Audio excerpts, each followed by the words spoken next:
On dit que le coquille a cuit d'un côté chez qui, maman? Le mari d'autrui est sucré.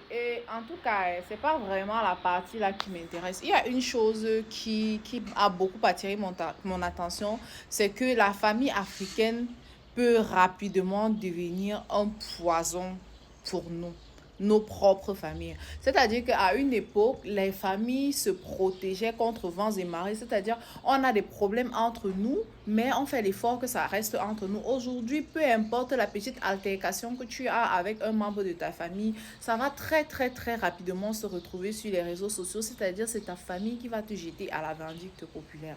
Je ne sais pas ce qui se passe entre Nathalie Koa, sa mère et son frère, mais si j'ai bonne mémoire, l'année dernière ou l'année surpassée, Nathalie était en vacances à Paris avec sa mère et sa fille et ça avait l'air de plutôt bien se passer. Voilà, donc je ne sais pas si c'est son frère qui a raison ou si c'est Nathalie qui a raison, mais sachant un peu l'histoire de Paul Pogba et son frère, vous savez, quand on sait déjà que tu es le pilier, tu es la personne qui donne l'argent et surtout que tu as l'habitude de libérer les fonds quand on a besoin, une fois que tu décides de ne plus libérer les fonds, tu peux très rapidement aussi devenir l'ennemi juré des membres de ta famille.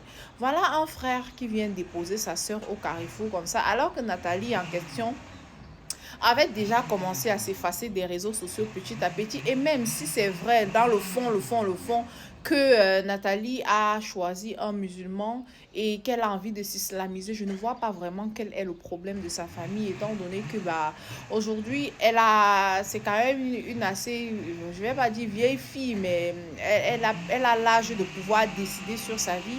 Elle a des enfants, ça veut dire que c'est une maman, elle sait ce qu'elle fait.